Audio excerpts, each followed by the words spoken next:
Good evening, everybody. Oh, I don't need to shout. Sorry, I didn't mean to sort of deafen you all.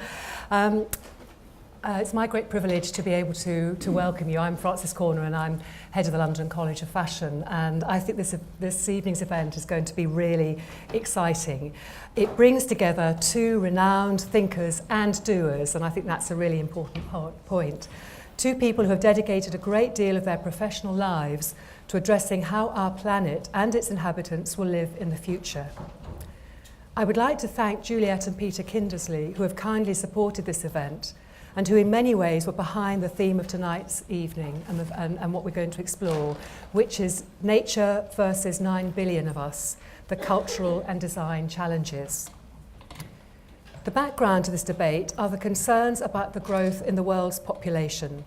Whilst there are signs that projected growth of 10 billion by 2050 might be slowing, nevertheless the reality is that we have too many people on this planet if we all expect to consume in the way that we do here in the West.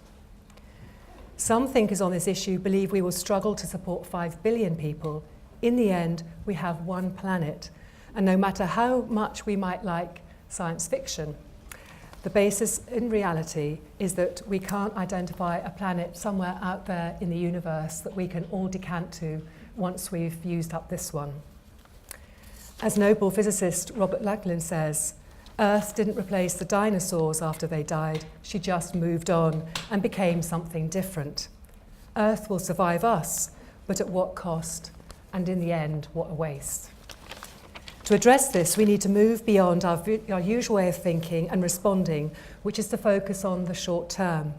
We need to look to the long term and take action now, something as humans we find so difficult to do. We need to be prepared to give some things up and to do things differently. We hope this evening will address how we can begin to use our creative and design talent and experience to balance population growth with growth in consumption, as more and more of the world's poor are rightly lifted up out of poverty. Is sustained growth and limited resources an oxymoron?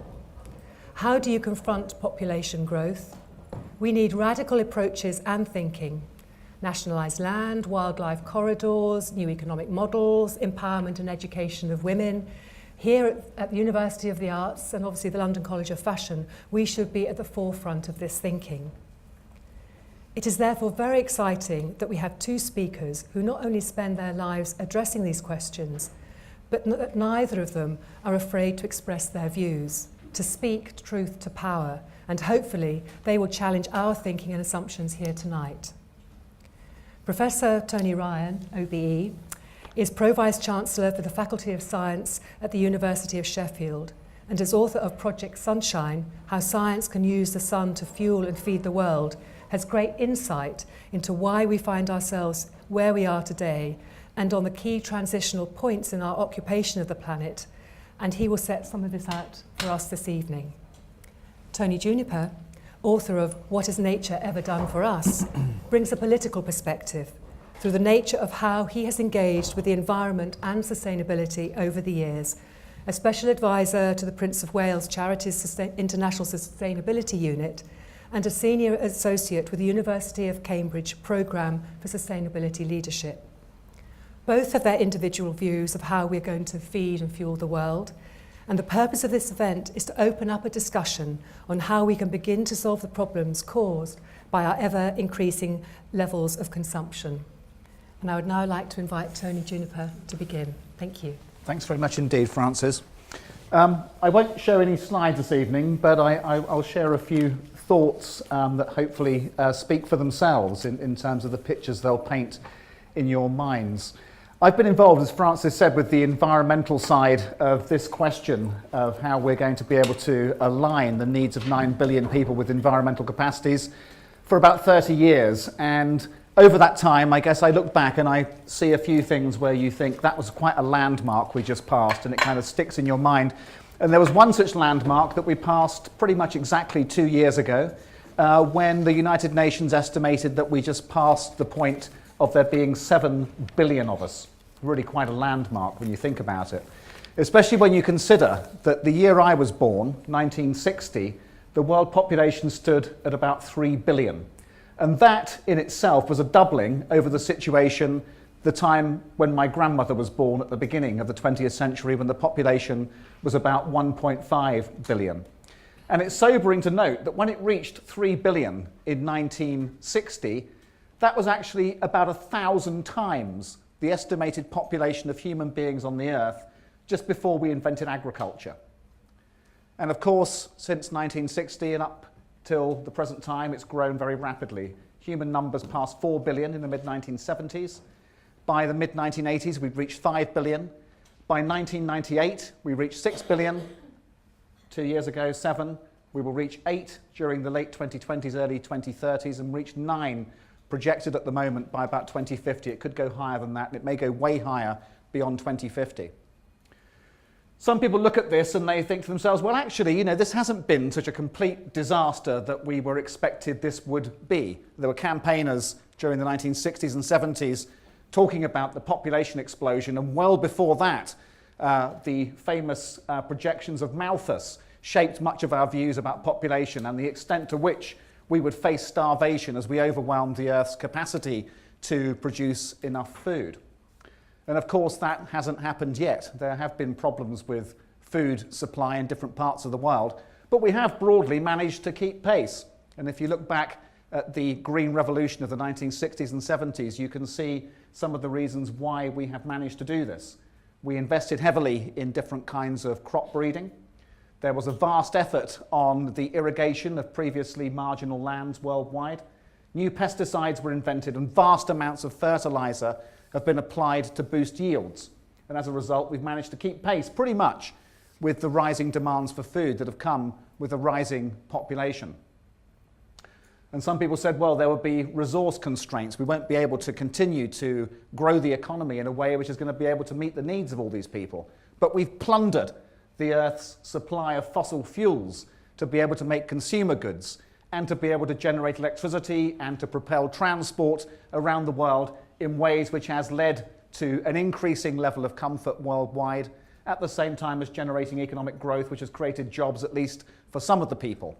And if you look at the way in which poverty, absolute poverty levels have fallen in recent years, you can actually paint a pretty positive picture about the role of economic development based upon the plunder of natural resources in terms of the betterment of human welfare. And indeed, that is the narrative that has prevailed worldwide and prevails now in international negotiations. When countries and companies are confronted with this question, they tend to believe that actually we can carry on as we have done until now, because largely it's worked. There's not been a complete disaster. Generally, conditions have improved, and there hasn't been a mass starvation of billions of people yet because of the way in which we've managed to harness technology. So that's the prevailing mainstream view, I would argue. And I turn up to some of these UN meetings and you listen to the British government in terms of its view of the future of economic growth and how technology can be deployed. And that's largely what they believe, that we can carry on as we have done because we've done quite well. That's the central belief. But that central belief only holds if you don't take account of the downsides. The upside is that we've managed to feed everybody and we've had economic growth and done a bit about poverty at least. But the downside is something that rarely enters the mainstream conversation. And the downside has several dimensions, some of which you'll probably be quite familiar. One, of course, is the consequences of the build-up of fossil fuel as the principal means of meeting our energy and transport needs. We've actually changed the composition of the Earth's atmosphere over the last several centuries that we've been doing this. And as we've managed to grow economies, so our dependence on oil, coal and gas has grown very dramatically. We passed another one of those important thresholds that I look at in my career as an environmental campaigner, and I think actually that was an important moment. One of them was last May 2013, when sensors on the Hawaiian island of Mauna Loa picked up the fact that we have now concentrations of carbon dioxide in the atmosphere of 400 parts per million. That's the first time that's happened for several million years, and it is a direct consequence of the combustion of fossil fuels, clearance of forests, and the destruction of soil carbon through a way in which we are doing agriculture. That build-up of CO2 alongside the elevated levels of methane and nitrous oxide and other greenhouse gases is changing the Earth's climate. There's no doubt about that. And we have every good reason to believe that it will become more pronounced as we load more of these gases into the Earth's atmosphere. The upshot of this, of course, is a withdrawal from the carbon age very quickly if we're going to avoid triggering potentially dangerous levels of climate change. There is a global consensus, it's a political consensus as well as a scientific one, that we need to limit the warming to below 2 degrees of average global temperature increase compared to the pre-industrial time. If we're going to do that, we need to act quickly. And yet, if you look at what's going on across the world, investment in more fossil fuel resources appears to be the way in which investment is travelling rather than into clean alternatives. What's been going on in this country with a tax on wind and solar power, with a political backing for gas fracking, is a very interesting and immediate case in point. We're still travelling in the wrong direction. And then if you look at the living fabric of the planet, which keeps all of our economies going in terms of what is contributed by biological diversity, in terms of the renewal of soil fertility, the pollination of crops, the functioning of ecosystems that capture carbon, whether that be the plankton cycles in the top of the ocean or the forests which interact with the atmosphere in very profound ways. If you look at the ways in which we're depleting and damaging ecosystems that protect us from extreme events, you can see a whole load of economic hazards coming with damage to the natural environment, never mind the climate change. And as we damage those ecosystem services upon which we rely for all of our needs, we're causing a mass extinction of animals and plants on a scale not seen on this planet since the time the dinosaurs went extinct. This is being caused by habitat destruction, degradation of ecosystems by pollution, and the climate change, which is helping to drive some of these trends in, again, what I would regard as very much the wrong direction. Both of these big picture challenges, climate change and the loss of biodiversity and ecosystem damage, are being driven by the way in which we consume natural resources, whether that's in relation to how we farm soils, a very important resource, through to how we use fresh water in agriculture, manufacturing, through to the winning of natural resources from fish to timber to minerals, and then how we use all of that to meet our needs in an increasingly globalized consumerist society. That is the reason why these other two big picture trends are going in the direction that they're going. And of course, both of these are fundamentally underpinned by our vision of meeting human needs through this idea of economic growth. And if you look around the world, you can see this huge momentum coming from China, India, Brazil, never mind the existing momentum here, for more of the same. And I would say, actually, from what I've seen of the numbers on all of this, the population thing is pretty serious. Much, much more serious than the population, however, is the drive towards Western styles of economic growth in the emerging economies. This is massively going to overwhelm the impact of more people. And if you look at how some African people live right now, their per capita impact on the climate is 1% of yours and mine in terms of their average emissions of CO2, 100 kilos each. The average person in Tanzania or Sierra Leone might put into the atmosphere of CO2 each year compared to our 10 tons. If you give those people, or if they have the economic opportunities to adopt Western lifestyles, that impact goes up far bigger than the simple increase in their numbers. This is the big challenge, I think, in terms of how we look forward, is how we're going to be able to maintain good living standards and to lift people out of poverty at the same time as keeping a lid on these negative sides of economic development. So how are we going to do this? Well, when it comes to the population side of this, because the population thing is not something to be ignored, the economic growth thing is bigger. But the more we can limit the population growth, the better it will be in terms of being able to match up these two big pieces, what nature can provide and what people aspire to and what people need. One thing that probably won't work on the population side is telling people to have fewer children. There's very few examples of this working in the world where countries have said, we're going to limit the number of people you can have in your family. There's only one country that's really done this, and you may have noticed that they don't have an elected government. This is China.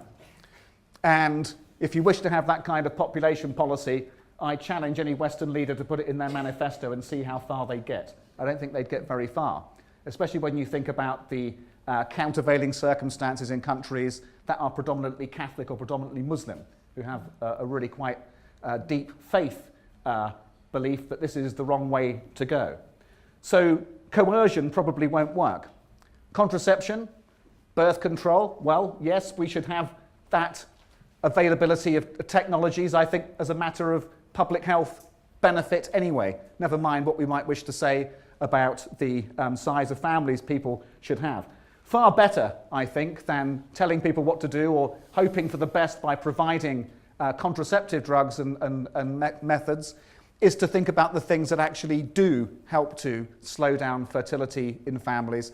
And the big thing that we know that makes the biggest difference is education, and linked to education is the general comforts that people enjoy in their day-to-day life. If there is decent access to medical care, fresh water, a job, if there is decent housing, a secure local environment, and if people have a basic level of education, then fertility goes off a cliff. And it's interesting to see how this is the case even in countries that have, for example, predominantly Catholic religious beliefs. Even in those countries, if you line these indicators up of better education and better living standards, then you find that actually there is this drop in the fertility. So that's one side of it. On the other side of this, of course, is how we're going to be able to be aligning the economic growth piece. So we have 1.5 billion Western-style consumers in the world today, in North America, Australia, in this country, an emerging middle class in China and India. And between us, that 1.5 billion, we are already pushing these trends right over the edge in terms of climate change, resource depletion, damage to natural habitats and species extinction. Think about that being multiplied by 4 or 5 times as our population not only grows in number, but strives to improve in terms of having foreign holidays, decent consumer goods, a bigger house, abundant electricity, meat, and all of the things that go with the kinds of lives that we've become used to. It simply does not fit. So what are we going to do about that piece? The piece that is driven by economic development of a style that we've become very used to believing is the right way of going. I think this is the biggest question of all. Now, many people would say, actually, the answer to this is technology. We're going to chuck some technology at this problem, and that will be our salvation in terms of clean energy technologies, different kinds of agricultural technologies, and different kinds of resource conservation technologies. I think that's probably right. Technology is going to be a huge part of this. But I was just talking to Peter a second ago before we came in. There's actually some really big problems about this. He's been trying to put a wind turbine on his farm, and everybody locally has been complaining about it with quite irrational arguments. So what do we do in the face of there being a set of technologies that work and yet no consensus about how to move them forward? I think there's actually really quite a big cultural piece in there, and I think this is where the kind of work that's done in institutions like this is actually much more important than the work being done in some ways by some of the techie people working on the technologies. Because if we don't crack the cultural resistance to adopting a more sustainable way of looking at our future, then even the technologies that we know that work probably won't be deployed in time or on sufficient scale. So how do we get people into the zone of thinking about our collective future differently? Well, I think it is about culture, and it's about narratives, actually. It's about how we want to live, how we look at success, how we look at each other, the kind of things that we believe in terms of what our politicians are giving us. And so to that extent, I think this is a much more philosophical discussion than we might have been led to believe as we argue about the pros and cons of organic farming over GMOs or over nuclear power compared to wind turbines. Those debates are absolutely essential. But if we're going to get into the right place, we need to have a different culture. And I think that culture extends into the way in which we look at economics. We've become so used to more and better year on year. The obsession with economic growth remains on the radio and on the TV day in, day out. Is it 0.2% this year, or is it going to be 0.3% economic growth? The bigger questions that lie behind that are rarely being debated, and I think there is something there about the connection between economics and the answer to this question, which is about consumerism and the kinds of ways in which we wish to live in being able to play our part in solving this conundrum. So I think there's a big piece of culture in there, which is linked to economics, it's linked to philosophy. And I don't know the answer to that question, but I think it is the right question in how we start to look at there being a plausible alignment between these two big clashing trends, more people, less planet. And then it's about getting into the mindset of a different kind of way in which we use resources and raw materials. And I know that in institutions like this, you look a lot at the way in which materials have impacts on the environment, and sustainable fashion looking at the pros and cons of leather compared to cotton, compared to nylon, all these big discussions. Is there something in there that we could begin to be communicating the idea of a circular economy, an economy that is capturing resources, which is leading to much lower impacts through using energy in different ways? All of that, I think, is the real question, and I've no doubt that we have all we need to be able to solve this challenge. But the way in which we're going to be able to deploy it in time, I think, is about the cultural reaction to the question and a positive answer that everyone can buy into. And I think fashion has a big part to play in answering that. Thanks very much indeed. Thank you. No, absolutely, and I mean that has got such an echo with us here at the London College of Fashion. We focus so much on both elements. I mean, looking at the materials, but we've been acutely aware that unless we have projects or an understanding about how we bring about cultural change, then in a way we're just going to be sort of working around the edges. We've got to really work hard to address that. So, and I'm sure there'll be questions and comments soon to sort of pick up on that. But I'd now like to invite Tony Ryan, the other Tony, to, in a way, also set out the agenda and also pick up particularly on sort of Project Sunshine work as well. So, thank you. Well, thank you very much for sponsoring this, and Tony for being the great warm-up act. The thing for me is there wasn't kind of when this was set up, there was an essence of conflict, and we agree on nearly everything. But I am an unashamed techie. You know, if you cut me in half, it says geek, and I'm not going to hide that. I'm a chemist, and the background I've been to this project at the University of Sheffield, Shine, the science behind food and energy sustainability, is a passion for how we live and the way we live. So to me, I'm a scientist, right? And consequently, I'm a reductionist. And so life boils down to two reactions. One reaction takes place in plants, and it takes light from the sun and carbon dioxide and converts it into sugar via something called ATP, which you might have heard of, adenosine triphosphate. And then all other life depends on this sunlight and those sugars, because in you now are things called mitochondria, and those mitochondria are burning sugar and releasing energy. That energy makes ATP, and then everything you do uses that ATP. And the question for me, because I do spend a little bit of my research time pondering the origin of life, is which came first, the ATP on this side or the ATP on this side? Because ATP is both the chicken and the egg. So, to come back to Tony's question, these people, kind of at the start of agriculture, milling corn, and these people are separated by an evolutionary blink of the eye. 150,000 years maximum, right? But these Victorians lived a completely different life.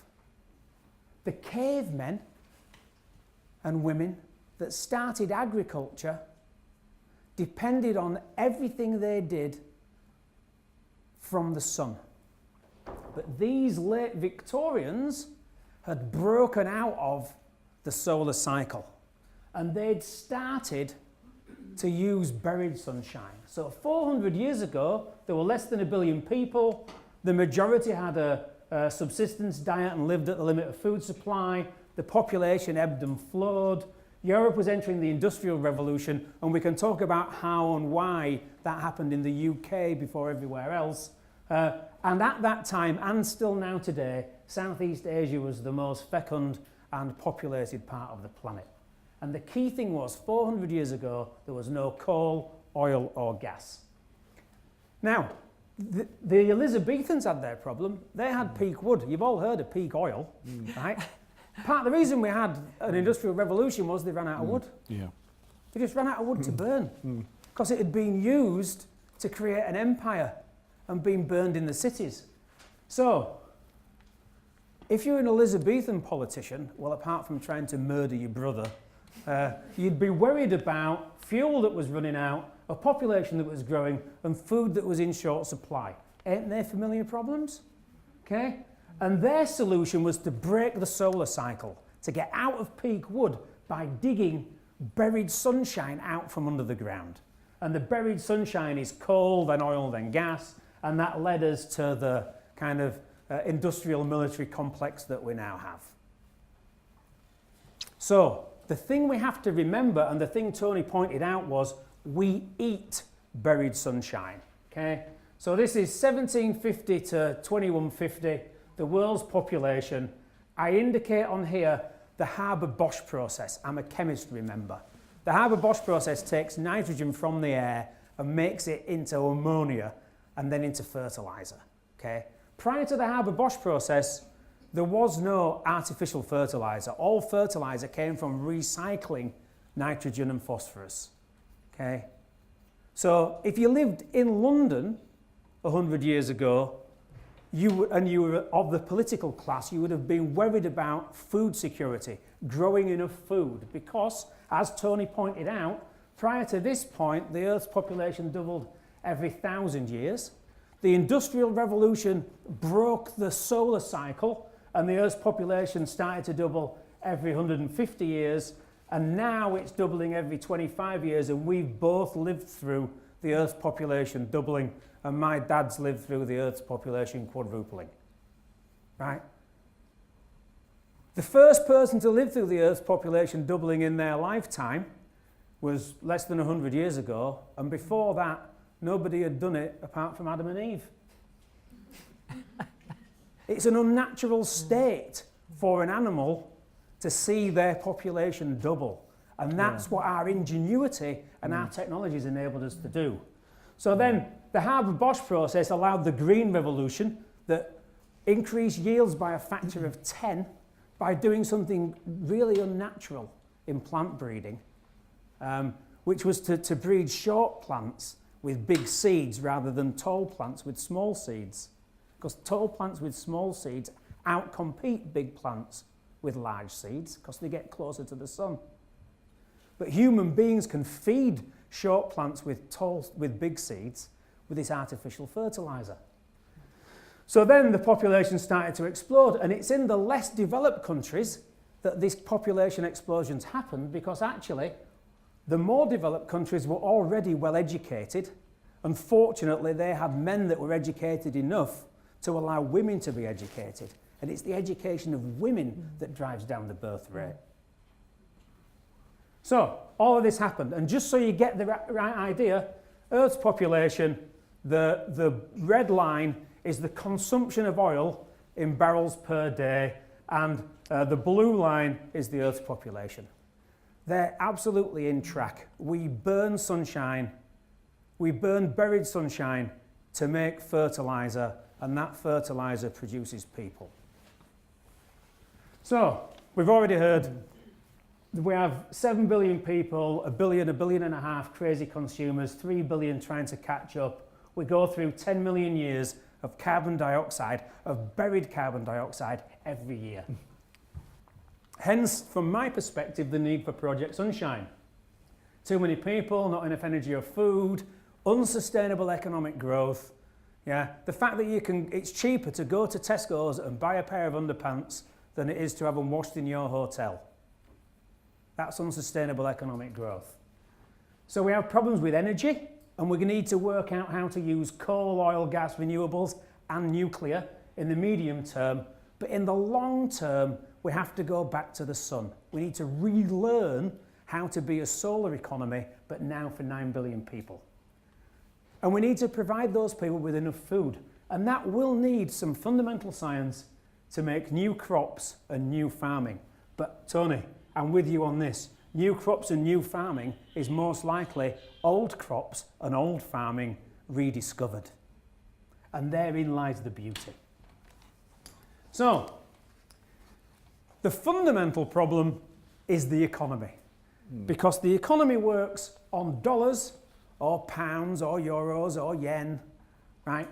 And actually it should work on joules or calories. And joules and calories are the same thing. It's just you eat joules and you put calories in your car. No, that's the wrong way around. You eat calories and put joules in your car. So we need about 2 kilowatts per person. That's 2,000 joules per second per person of energy, which is about twice the embedded energy content of our food. So we need 25 terawatts of energy to be generated, and at least 20 terawatts of that needs to come from renewable resources so that we don't cause more global warming. Just so you get the idea, the dark line's the population, the dotted line's the oil consumption, and the fertilizer consumption is slightly lagged behind the oil consumption. Right? We eat buried sunshine in the form of coal, oil or gas. So we need to get our energy from the sun. We can do it with photovoltaics. There's more than enough of it that reaches us. In fact, for all of the Earth's current energy needs, you need to collect 1 hour of sunshine to provide all the energy we need to run the economy for a whole year. The problems are, like Gerald Ford pointed out, the US president, solar power won't happen overnight. That joke didn't work here, did it? Okay. And the problem is intermittency. Yeah, you don't have energy all day and all night. That's why plants store energy as chemical fuel, sugar or starch, because they can use that overnight. And we need to learn how to do those things. But solar power doesn't need to look like this. Right? If we had large-scale solar power, you'd only have to cover this part of Nevada to provide all of the US's energy needs. And the US is the most energy-intensive country. For us, you might have to cover Huddersfield and Barnsley. Right? Not a big deal if you live in London, I guess. But this is called gem solar, right? And these are not solar panels. These are mirrors. And these mirrors bounce the sunlight to a generator here that actually warms up molten salt, and then the molten salt takes a long time to cool down, and it generates electricity 24 hours a day based on the sun. But the real thing we need to do, and this is the one unknown, is can we develop technology to convert sunlight into a usable fuel for our economy? And this is something that actually Imperial College in London has the best research on in the UK. And the key is splitting water, using sunlight to make hydrogen and oxygen. Because hydrogen, splitting water and making hydrogen is what happens in the green things in a plant. And then all of the other processes move forward from that. And that's what converts carbon dioxide into carbohydrate and then on. And if we could do that, we could actually develop a methanol economy. So we could convert carbon dioxide into methanol, and that would be a loop. And then we could burn methanol in all our individual little bits and pieces. We could do it at scale, and there would be no net increase in carbon dioxide in the atmosphere.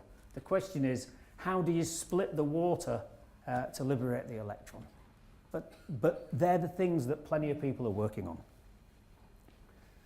But the thing to remember, if you remember nothing else from me tonight, there's a fantastic nuclear reactor that's 93 million miles away. Its energy takes 8 minutes and 19 seconds to get to us, and that nuclear reactor is called the sun. And we need to learn to go back to being a solar economy. So photosynthesis, Tony mentioned it. In the oceans, there are these little beasties called Prochlorococcus. There are 10,000 of them per milliliter of seawater. Their job on planet Earth? To keep the atmosphere at 20% oxygen. That's what they do. They convert carbon dioxide into carbohydrate, liberate oxygen. There are 10 to the 28 cells on the Earth at any one time. That's one with 28 noughts after it. They turn over every 15 days. So there's 10 to the 30, one with 30 notes after it sells every year. There are 10 to the 11 tons in weight, which is 100 billion tons of them. And there's only 0.1 of a billion tons of us. We're irrelevant in terms of mass. They're keeping planet Earth at 20% oxygen. And we should give in and let them get on with it. So, what about food security, right? Sunshine makes food. Now, I imagine that in this market, quite a few of those products are organic. They're certainly not intensively farmed. They've been well looked after by the farmers. There's a wide range of produce. This kind of food isn't really the problem. This kind of food is the problem. To feed 7 billion people, you need power stations to burn coal or gas, or this might even be a nuclear power station to make fertilizer, and then short stalk green revolution crops to grow the food to feed people. And these crops, right, they have lost all contact with the soil. All the soil does is hold them up. Keeps them from falling over. They don't take anything from the soil. They don't even communicate with the soil. Because everything's provided by human beings. But in the good old days, grasses, because these are the descendants of grasses, they interacted with microbes in the soil and fungi in the soil, and as much went on under the ground as went on above the ground. Now everything goes on above the ground. So we need to go underground and reconnect with biology and put plants, our cultivars, back in touch with the soil. And we can do it because we still have the genes to do it. All we did was we bred, when we bred these short plants with fat seeds, we happened to breed out the ability to talk to the soil. We need to breed that ability back in. So, we've heard about how many people there are going to be, but there are 1 billion people chronically undernourished, 180 million children severely underweight, 400 million women anemic. Because there's a lack of food in the world? Nah. Because they don't have enough money to buy it. Because the problem is fundamentally economics and unfairness. We are not an equitable world. We're not even an equitable nation. So, in Africa, per capita food intake is 20% less than it was in 1960. If that was a story about the UK, it'd be a good news story. Even the Daily Mail would like that. Right? There'd be less obesity, there'd be less public health problems. And their food crop yields in Africa are about the same as they were in the UK 2,000 years ago because the technology really doesn't work. Our technology doesn't work there. And we need to get that right too. So I want to take a little detour, right? So I'm a born-again sun worshipper and a lapsed Catholic, as it turns out. So sunshine for me, I see the power of the sun everywhere. And here's an example. So this road, this normal road in Japan, is covered in the muck that comes out of the vehicles. And this bit of photo road has nanoparticles of titanium dioxide. Titanium dioxide's a rock. But if you make it nice and small, it does something special. And what it does is, it converts the muck that's on here, the oil, into soap by oxidizing it. And then when it rains, the road washes itself. Right? Now, the realization Helen and I had was this technology is actually used on self-cleaning windows in Oxford Street, maybe even on this building. Okay? And that technology, the way it works is it can convert nitric oxide into nitric acid and then into nitrate. So you have a tiny particle. The sunlight comes in, it messes with its electrons. Those electrons go out and they split oxygen in half. That oxygen reacts with water to make peroxide. Okay, there are a number of peroxide users in the room, I can see them.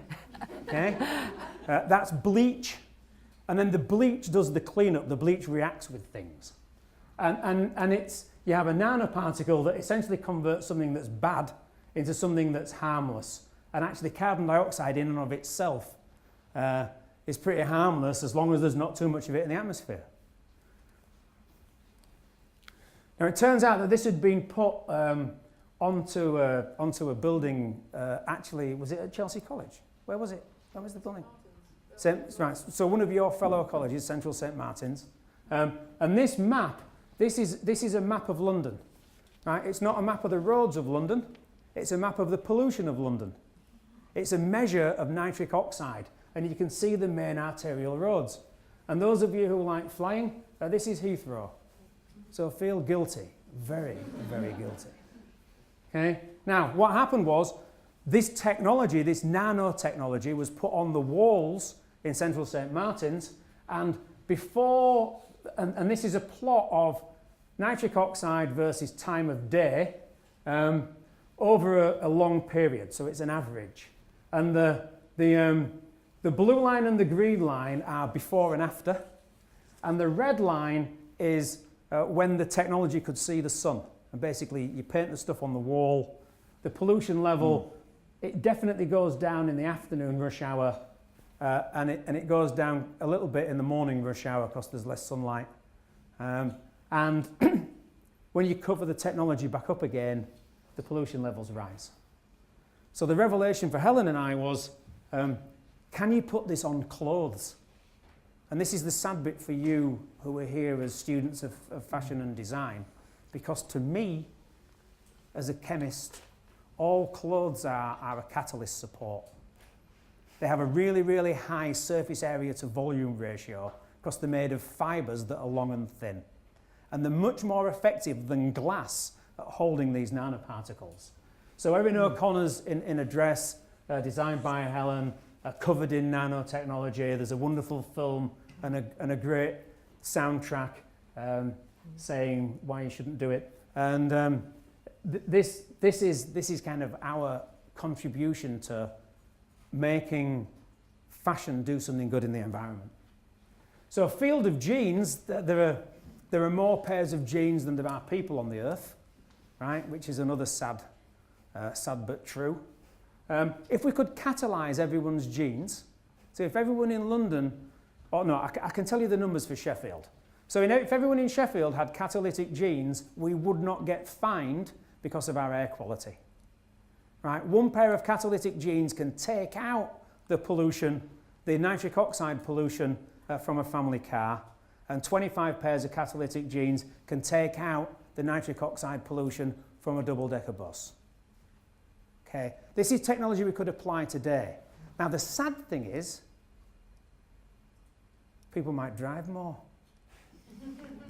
if you were cleaning up the mess. Okay, but the good thing is, if we can harness the power of technology and the power of creativity, we can do things through fashion to make the world a better place for us to live. So for me, solving this global food energy cycle is really, really important. And there's a couple of things that we're trying to do in Sheffield. So I make no apologies for this slide. It's really, I have a smart board in my office because I am an Uber geek, right? And I've never been able to make this slide look better than when I drew on it in the office. So we could take biomass and make carbon dioxide and heat, right? That heat could be turned into electricity. And then we split water using light to make hydrogen, and then use the hydrogen to convert, or use the carbon dioxide to convert the hydrogen into methanol, and methanol's a liquid. You can get methanol in a petrol station. You can run your central heating on methanol, right? And if you're burning biomass to make the carbon dioxide, it's a loop, okay? So what we ought to do today, because we haven't got enough biomass to burn, is actually, and we don't have enough solar yet, right? So every time we build a coal-fired power station, we should build a nuclear power station next to it, use the nuclear to split the water, to convert the carbon dioxide from the power station to methanol, and then you get to use the carbon twice. So you half the carbon intensity of the energy. The great book by George Oler that lays that out. Okay. Now it's easy for me as a scientist to say it, but can you imagine having one built in Cambridge, a nuclear power station next to a carbon-fired power station when you can't even get planning permission for your wind farm? Okay. So there are issues. There are technical solutions, and I know the people who can solve the technical problems, but we'll never get past the social and economic issues. And the most important part of Project Sunshine that I've started running is actually some political economists working out how to make a better index of human performance than GDP. Because if we can break away from GDP, we can solve these problems. So the other bit is, because we can build mathematical models for how elements cycle, we can build mathematical models for the climate, we can build mathematical models of how plants work, we can actually solve what's the most effective plant to grow in which climate, right? And the most energy intensive bit of research that's done at the University of Sheffield is in plant sciences, because we can recreate any climate on the planet and also recreate future climates, so that we can solve this, what happens to the rainfall, what happens to the sunshine, which are the best plants to grow. So we need a solar revolution, and we need it to happen on farms. So to change the way we do the farming. We've already heard about the green revolution, but what we really need is a brown revolution, because there's a human resource that's really going to waste, and it's brown. We throw it away. There are 7 billion of us, and when nature evolved, it recycled every element, right? Now our farming practices wash nitrogen, and more importantly phosphorus, into the sea. In the past, 100 years ago in London, not a turd was wasted. Everyone was collected to be spread on the fields, and that's what we need to do now. And we need to do it for a couple of reasons. Right? We need to recycle everything. Absolutely everything. Because food goes in us as carbohydrate and protein and gets broken down into smaller molecules, and in doing so releases energy that drive our lives. But the atoms that go in are the atoms that come out, and we need to reuse all of them. And to do that, we need to put plants that we cultivate back in contact with the soil. Because actually, current wheat, today's wheat, can't deal with poo because it's used to human beings giving it fertilizer. But the genes to deal with poo are there in the wheat's past. And the way to put them back is genetic modification. So actually, my big thing is genetically modified organisms grown organically, fertilised with human excrement. Yeah, the Daily Mail won't touch that story. Yeah, they will, but they won't like it. No, don't like it at all, because GM and organic are supposed to be in opposition. And actually, we don't have to be in opposition. We can make our technology work with and for nature. Oh, sorry, and I couldn't resist this. And you can buy this book that lays the whole thing out in a local bookstore or on Amazon. But don't buy it on Amazon because they don't pay enough tax. Thank you.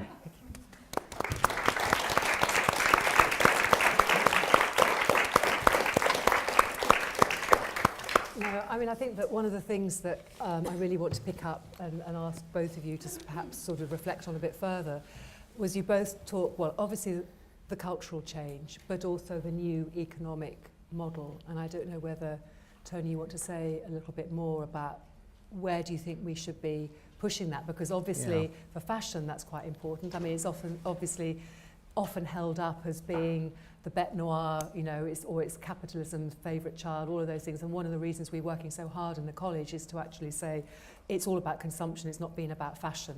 It's been about a business model. It's not been about a love of clothes. Sure. So what are the sorts of thinking that you've got around this? Well, Tony mentioned it, and I probably touched on it earlier as well. It's how we get beyond this obsession with growth in GDP. I mean, that's what it comes down to. And again, I mentioned it earlier on. If you just look at the newspaper coverage, look at the TV, look at the debate going on in Parliament, it's all about who's going to deliver the most growth most quickly. There is no qualification about that in terms of whether it's good growth, is it leading to people having better lives, or is it destructive growth? You know, if all the growth is being captured by an elite of very rich people who already are pretty wealthy, which is what's happening in some parts of the world, and you see rising levels of inequality coming with the so-called growth, that's actually not a very good thing. But that's nowhere to be seen in the crude measures of whether we've actually increased the size of the economy or not. And then, of course, there's the environmental downsides, because the climate change and the resource depletion, the loss of species, there are real costs there, which you can put economic numbers on, but they're nowhere to be seen. And so, you know, we have this very, very partial view of how we're doing through this obsession with just one thing and a whole lot of other things excluded. And so there's a lot of brain power in the world at the moment coming from economists and ecologists and environmental scientists of different kinds, trying to put these things into different ways in which you can measure progress. And I think for me, you know, I'm not one of the people on the environmental side who's anti-growth. I think what we should be doing is measuring performance differently, because I think if you put in the cost of the greenhouse gas emissions, the damage to soils, the depletion of fish stocks, what's being done to the oceans, all the rest of it, you just get very different outcomes. And if you started to look for growth that was actually comprehensive in terms of what it was measuring, you'd see more rainforests, you'd see more renewable energy, you'd see a reduction in poverty, you'd see people living longer, and you see people being happier. That's the kind of growth I'd like to see. But you don't get there until you start looking at different sets of data. So, you know, for me, this is the big project. And actually, you know, it's not something which is purely about economics. It is about culture too, and the kind of society we want to live in. You know, if we're all going to be obsessed with getting a bigger car than our neighbours and having a bigger house and, you know, more stuff, then actually culturally we're very much part of that GDP model. And if you look at how we're trying to kickstart GDP in this country at the moment, a big bit of it is about going shopping. You know, it is cultural. It's driven by this sense that you're not doing well until you've got more stuff. And you walk down the street here in Oxford Street, you know, this is the engine of the British economy now, it's retail.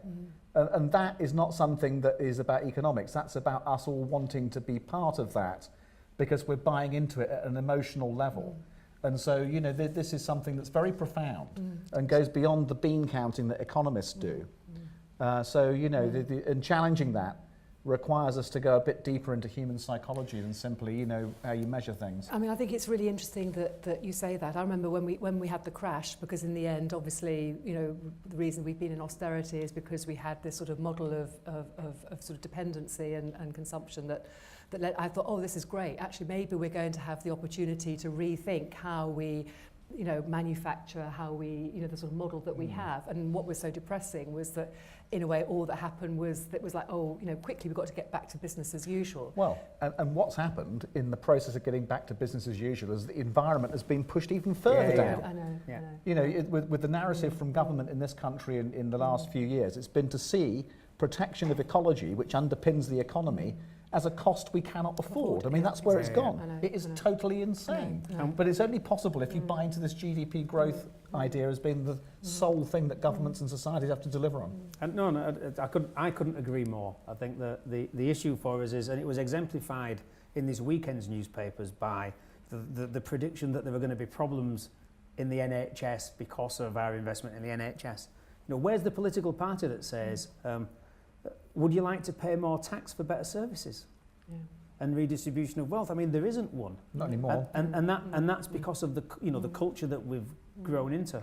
And it is a cultural issue. I mean, I don't know whether some people have read, there was a book that came out, I think again it was about 2008, The Spirit Level, which was a... Pickett and Wilkinson. Absolutely, which talked about the fact that the more unequal a society is, the greater its sort of economic, social problems were. And again, that touched on the cultural factor. That means how do we redistribute the wealth and make a more equal society? Do we do it by tax? Whereas, again, that means actually confronting the issue that we all have to pay income tax, and maybe that's what we want to do, because actually we don't want to see food banks. You know, the point that you're making, Tony, about the fact that, you know, there's plenty of food to go around, but have people got the money to be able to buy it? And legislation and policy, you know, the hegemony of the free market that came with Reagan and Thatcher and the Chicago Economic School has actually has destroyed lots of the good work that had gone on in the first half of the last century.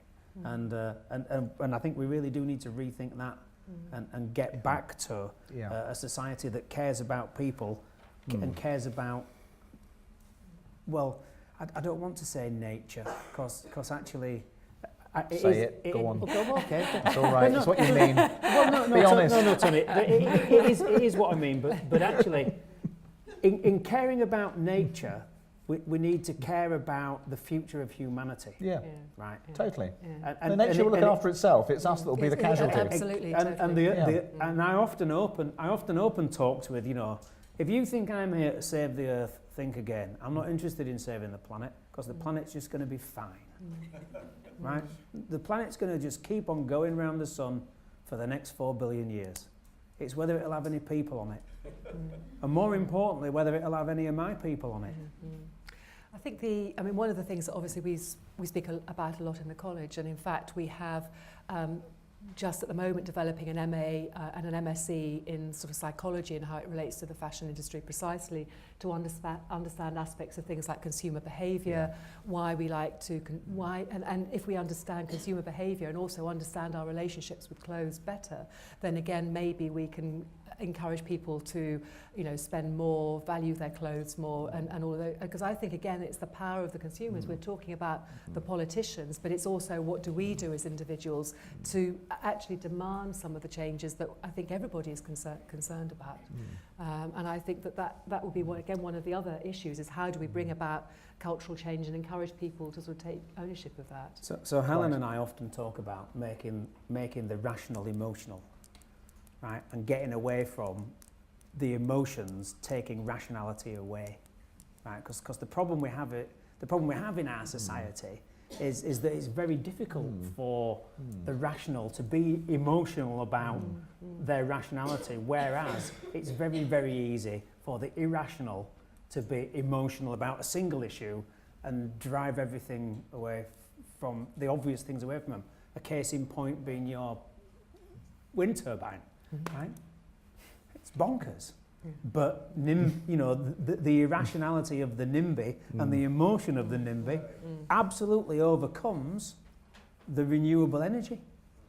It is spectacular, I have to tell you.